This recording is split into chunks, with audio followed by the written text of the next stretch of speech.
ರೈತರು ಬೆಳಿಬೇಕು, ದೇಶಕ್ಕೆ ಒಳ್ಳೆಯದಾಗಬೇಕು, ನನ್ನ ಮೇಲೆ ಹಾಕಿರುವ ಕೇಸ್ಗೆ ಸಂಬಂಧಪಟ್ಟಂತೆ ಆ ಕೇಸ್ನ ನಾನು ಎದುರಿಸ್ತೀನಿ ಅಂತ ಚಂದ್ರಶೇಖರನಾಥ ಸ್ವಾಮೀಜಿ ಹೇಳಿದ್ದಾರೆ. ಈಗಾಗಲೇ ವಕ್ಫ್ ಹೋರಾಟದ ಸಂದರ್ಭದಲ್ಲಿ ಸ್ವಾಮೀಜಿ ಒಂದು ಹೇಳಿಕೆಯನ್ನು ಕೊಟ್ಟಿದ್ದರು. ಈ ಮುಸಲ್ಮಾನರ ಮತದಾನದ ಹಕ್ಕನ್ನು ರದ್ದು ಮಾಡಬೇಕು ಅಂತ ಹೇಳಿ ರೈತರಿಗೆ ಆಗ್ತಿರುವಂತಹ ಅನ್ಯಾಯದ ವಿರುದ್ಧ ಹೋರಾಟ ಮಾಡುವ ಭರದಲ್ಲಿ ಸ್ವಾಮೀಜಿ ಹೇಳಿಕೆಯನ್ನು ಕೊಟ್ಟಿದ್ದಾರೆ. ಬಹಳಷ್ಟು ಆಕ್ಷೇಪ ವ್ಯಕ್ತವಾಯಿತು. ಈ ಸಂದರ್ಭದಲ್ಲಿ ಸರ್ಕಾರ ಕಾನೂನಾತ್ಮಕ ಕ್ರಮವನ್ನು ಕೂಡ ಚಂದ್ರಶೇಖರನಾಥ ಸ್ವಾಮೀಜಿ ಮೇಲೆ ತೆಗೆದುಕೊಂಡಿದೆ. ಅಂದರೆ ನೋಟಿಸನ್ನು ಕೊಟ್ಟಿದೆ. ನೋಟಿಸ್ಗೆ ಸ್ವಾಮೀಜಿ ಕಡೆಯಿಂದ ಬಂದಿರುವಂಥ ಪ್ರತಿಕ್ರಿಯೆ, ನನಗೆ ಆರೋಗ್ಯ ಸರಿ ಇಲ್ಲ, ಆ ನೋಟಿಸ್ಗೆ ಪ್ರತಿಕ್ರಿಯೆಯನ್ನು ಕೊಡೋದಕ್ಕೆ ಸಾಧ್ಯವಾಗ್ತಾ ಇಲ್ಲ, ಅಂದರೆ ವಿಚಾರಣೆ ಎದುರಿಸೋದಕ್ಕೆ ಸಾಧ್ಯವಾಗ್ತಿಲ್ಲ ಅಂತ.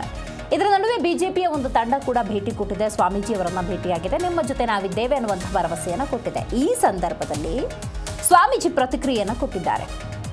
ರೈತರು ಬೆಳಿಬೇಕು, ದೇಶಕ್ಕೆ ಒಳ್ಳೆಯದಾಗಬೇಕು, ಏನಾದರೂ ಆಗಲಿ ನಾನು ಸಿದ್ಧ, ನನ್ನ ವಿರುದ್ಧದ ಕೇಸನ್ನು ನಾನು ಎದುರಿಸ್ತೀನಿ ಅಂತ ಚಂದ್ರಶೇಖರನಾಥ ಸ್ವಾಮೀಜಿ ಹೇಳಿದ್ದಾರೆ.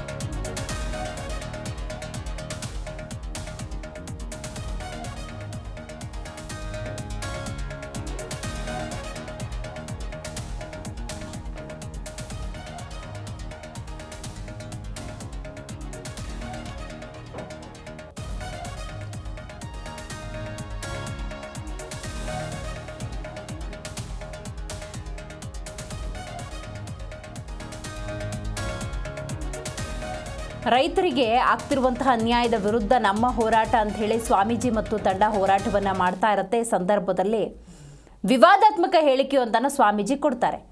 ಆ ನಂತರದ ಸಂದರ್ಭದಲ್ಲಿ ಕಾನೂನಾತ್ಮಕ ಕ್ರಮವನ್ನು ರಾಜ್ಯ ಸರ್ಕಾರ ತೆಗೆದುಕೊಳ್ಳುತ್ತೆ. ಅರ್ಥಾತ್ ಪೊಲೀಸ್ ಇಲಾಖೆಯ ಕಡೆಯಿಂದ ನೋಟಿಸ್ ಕೂಡ ಬರುತ್ತೆ. ನೋಟಿಸ್ಗೆ ಚಂದ್ರಶೇಖರನಾಥ ಸ್ವಾಮೀಜಿ ಕೊಟ್ಟಿರುವಂಥ ಸ್ಟೇಟ್ಮೆಂಟ್ ಏನು ಅಂತ ನೋಡೋದಾದರೆ, ಆರೋಗ್ಯ ಸರಿಯಿಲ್ಲ, ವಿಚಾರಣೆ ಎದುರಿಸೋದು ಅಸಾಧ್ಯ ಅನ್ನುವಂಥ ಪ್ರತಿಕ್ರಿಯೆಯನ್ನು ಕೊಟ್ಟಿದ್ದಾರೆ. ಕೂರಕ್ಕಾಗಲ್ಲ, ಹೇಳೋಕ್ಕಾಗಲ್ಲ ಅಂತ ಹೇಳಿದ್ರು. ಇದರ ನಡುವೆ ಬಿಜೆಪಿಯ ಒಂದು ತಂಡ ಸ್ವಾಮೀಜಿಯವರನ್ನ ಭೇಟಿಯಾಗಿದೆ. ಈ ಸಂದರ್ಭದಲ್ಲಿ ಚಂದ್ರಶೇಖರನಾಥ ಸ್ವಾಮೀಜಿಗಳು ದೇಶಕ್ಕೆ ಒಳ್ಳೆಯದಾಗಬೇಕು, ರೈತರು ಬೆಳಿಬೇಕು, ಅದೇನೇ ಆಗಲಿ ಈ ಕೇಸನ್ನು ನಾನು ಎದುರಿಸ್ತೀನಿ ಅಂತ ಹೇಳಿದ್ದಾರೆ. ಅಂದರೆ ಬಿಜೆಪಿ ನಾಯಕರ ಭೇಟಿಯ ನಂತರದ ಸಂದರ್ಭದಲ್ಲಿ ಸ್ವಾಮೀಜಿಗೊಂದು ಬಲ ಬಂದಂತಾಗಿದೆ. ಈಗಾಗಲೇ ವಿಜಯೇಂದ್ರ, ಚಲವಾದಿ ನಾರಾಯಣ ಸ್ವಾಮಿ, ಅಶ್ವಥ್ ನಾರಾಯಣ್ ಇವರೆಲ್ಲರೂ ಕೂಡ ಮಾತಾಡಿದ್ದನ್ನು ಗಮನಿಸಿದ್ರಿ. ತುಷ್ಟೀಕರಣ ಅನ್ನೋದು ಹೆಚ್ಚಾಗಿದೆ, ಓಲೈಕೆ ರಾಜಕಾರಣ, ಏನೇನೋ ಸ್ಟೇಟ್ಮೆಂಟ್ ಕೊಟ್ಟವ್ರನ್ನ ಬಿಟ್ಟುಬಿಟ್ಟಿರ್ತಾರೆ.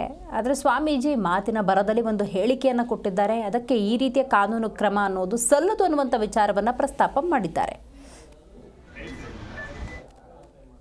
ಇಲ್ಲೇ ಅನೌನ್ಸ್ ಮಾಡಿದ್ರಿ ಕಳೆದ ಚುನಾವಣೆಯಲ್ಲಿ ರಾಜ್ಯಕ್ಕೆ ಮುಖ್ಯಮಂತ್ರಿಗಳಾಗಬೇಕು ಕುಮಾರಸ್ವಾಮಿಗಳು ಅಂತ ತಾವು ಬಹಿರಂಗ ಸಭೆಯಲ್ಲಿ ಹೇಳಿದ್ರಿ.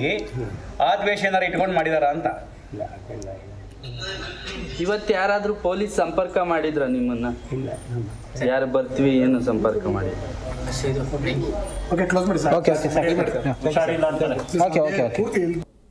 ಸ್ವಾಮೀಜಿ ವಿಜಯೇಂದ್ರ ಅವರು ಅಶ್ವಥ್ ನಾರಾಯಣ್ ಚೆಲುವ ನಾರಾಯಣ ಸ್ವಾಮಿ ಬಂದಿದ್ರು, ಏನ್ ಹೇಳಿದ್ರು, ಏನ್ ಮಾತಾಡಿದ್ರು? ಚೆಲುವಾದಿ ನಾರಾಯಣ ಸ್ವಾಮಿ, ಚಲವಾದಿ ನಾರಾಯಣ ಚಲವಾದಿ ನಾರಾಯಣ ಸ್ವಾಮಿ ಬಂದಿದ್ರು. ಎಲ್ಲರೂ 3 ಜನ ನಾಯಕರು ಬಂದಿದ್ರು. ಏನ್ ಮಾತಾಡಿದ್ರು? ನನಗೆ ಗೊತ್ತು. ನನಗೆ ನನ್ನ ಕೇಳಿ ನಮ್ಮ ಬಾಯಿನಿಂದ ಅಲ್ಲ ಏನ್ ಹೇಳಿದ್ರು? ನನಗೆ ಹುಷಾರಿರೋದ್ರಿಂದ ವಿಚಾರಿಸ್ಕೊಂಡು ಆಶೀರ್ವಾದ ಹೇಳಿ ಸ್ವಾಮೀಜಿ ಬಂದ ಆಶೀರ್ವಾದ ಪರ್ಯಾಯ.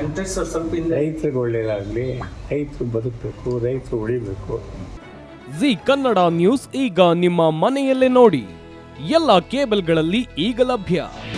ನಿಮ್ಮ ನೆಚ್ಚಿನ ಜಿ ಕನ್ನಡ ನ್ಯೂಸ್ ಈಗ ಸನ್ ಡೈರೆಕ್ಟ್ ನಲ್ಲಿ number 292, Tata play number 1664, Jio TV number 1334, NXT digital number 30, in cable number 30, city networks 51, U digital number 162, GTPL number 17, Rockline telecommunications number 42, Shri Basaveshwara cable number 168, rural cable network 60, Vinayaka digital 57, Abhishek cable 821, city channel 53, Siddeshwara cable network 57, V4 digital Infotech 628, Surya digital networks 53, Gajanan digital number 836, Malnad infotech private limited number